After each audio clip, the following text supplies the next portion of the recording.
Charles got an email from Food and Wine magazine with what, Charles? The top recipes of 2024.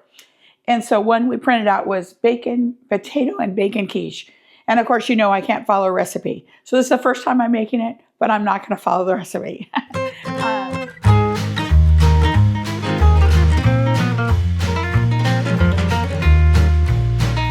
So they talk about 1.5 pounds of Yukon Gold potatoes scrubbed and baked. And well, I have these extra baked potatoes that are in my pantry. So I'm going to do something. We're going to do this a little different. And I was measuring onions, so that's why there's some onions in here. So we're going to spray this. And so they talk about putting the potatoes in here. And they didn't talk about skinning them. And I think I'm going to take the skin off. I'm just going to go ahead and put these in some slices.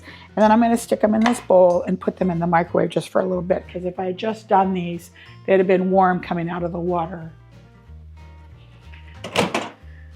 So I have quite a bit of potatoes in here, so I'm going to put them in for a minute. Okay, this recipe also talks about using fresh bacon, and I'm not using fresh bacon. So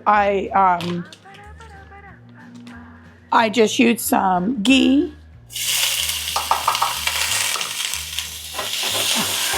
and some olive oil, and I got that heated up, and I'm going to put my onions in there. And then I'm going to actually put my bacon in here too. I think I'm going to read the directions to make sure how.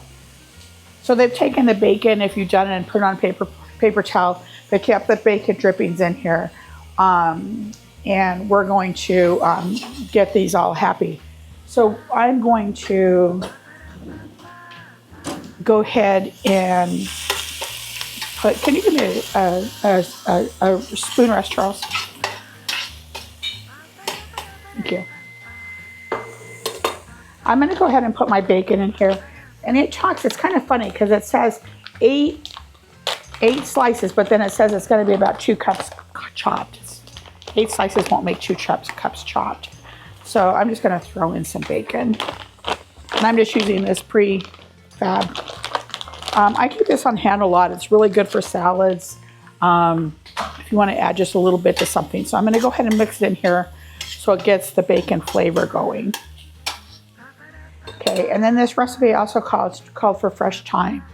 My idea about this was using up the things that was in my refrigerator. So I'm not going to use fresh thyme. I'm going to use dehydrated thyme or dried thyme.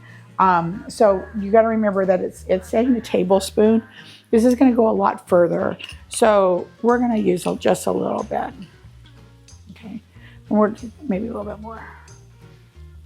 Okay, and then we're going to go ahead and put this in here so I can season it with this since it's not going to be fresh thyme. I think this is going to work better.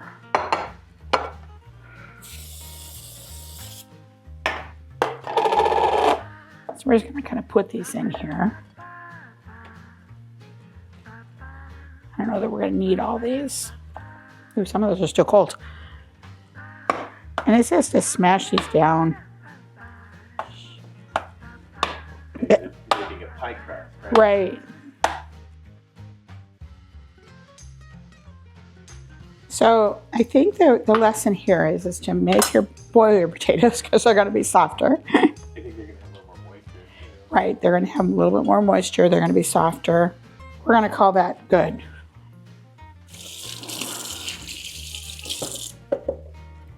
All right. Then hopefully we didn't overcook our onions while we're over here. Okay, now we're going to add about 3 cups of arugula. Yes, my 2 cup is in the dishwasher, so we're going to. It's actually over there where I'm using it. So we're just going to stuff this so you get one idea here. I was thinking it was going to be about half of this container, but then I was thinking that looked like an awful lot for the size container we're putting in. So it's about 1/3 of the container.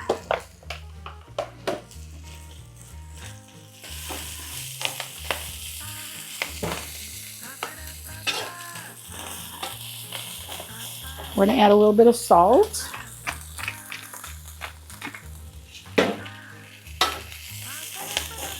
And I just want the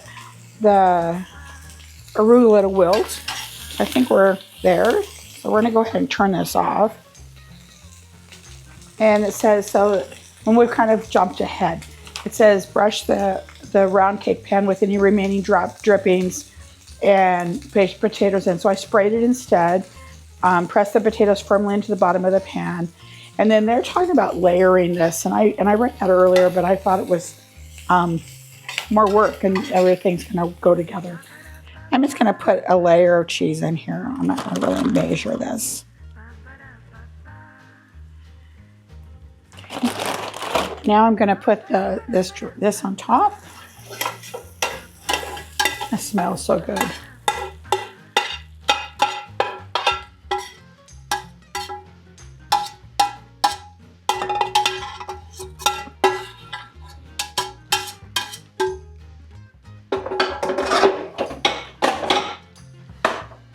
We're gonna spread this out.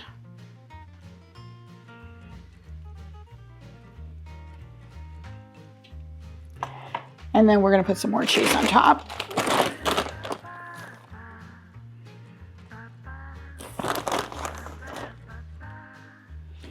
I hope you're not too disappointed. Charles picked out this recipe and then I don't follow it. It's still looking really good, right? We're doing a wood project in our kitchen at the same time here, so we're limited on space here, so I got to clean as I go. Sorry. So it's going to take 4 eggs, and I think it's 4. Yeah. And so remember, you're going to want to crush you're going to put your eggs. I always put them in something different first, so if I do get any shell, I can pull it out. Easy enough, and then I'm going to put it in the bowl one at a time, just so I don't have a problem with shells. Or when I was a kid, you sometimes would get an egg that had a little beak on it or a feather. I never see those anymore, but just I don't want to accidentally get a shell in there. And sometimes your eggs don't get rotated, and you might have an egg that is a little thicker blend than you want. Okay, so we're going to use the same measuring cup for our whipped cream, and just some heavy whipping cream. And it says 1/4 cup. You want to shake it up first. Okay, we want to. Okay, we want 1/4 cup.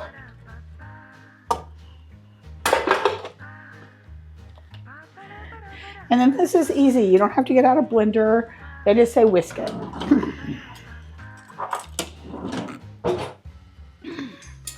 So I'm going to crack my yolks first, and then I'm going to whisk it together. It's all one color, so that's all we need. And then let me double check. I'm pretty sure all we do is pour that on top. And then we're going to pour this on top.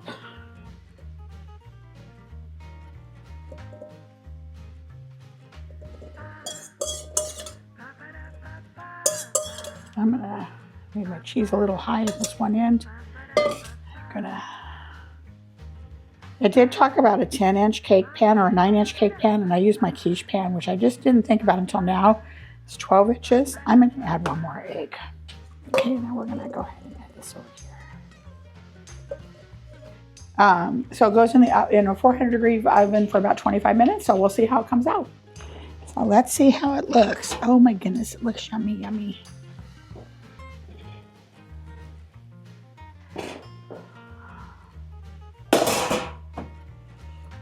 Is that a great looking quiche, or is that a great looking quiche? And it says let cool for 15 minutes. So we're going to let it cool for 15 minutes now. So remember, we had our potato crust didn't come out quite the way we wanted it. So it's going to be interesting to see how this comes out. I'm going to actually move this over here. Looks really good, I think.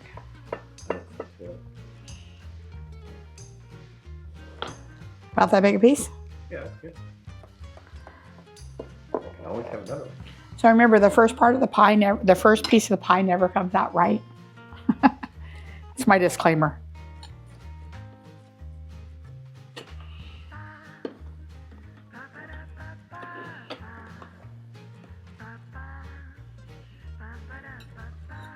Oops, I left quite a bit behind here. We should have made the pretty shot before we got that in there. Okay, so let's see. I'm going to take this from the middle.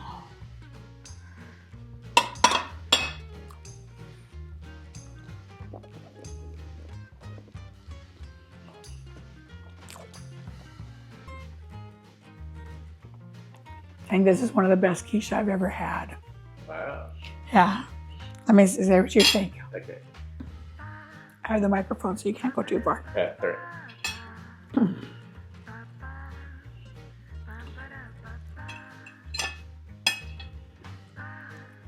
a little bit of everything.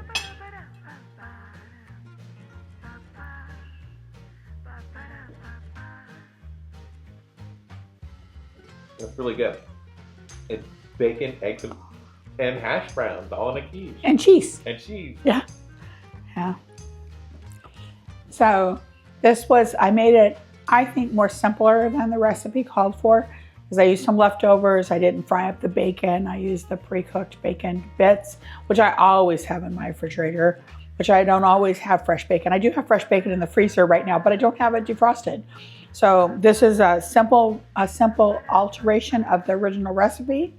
You can go on Food and Wine Potato and it's called Potato and Bacon Quiche. And then Charles, you'll put up our modifications like normal. Perfect. So thank you for sharing the Wonder About Us.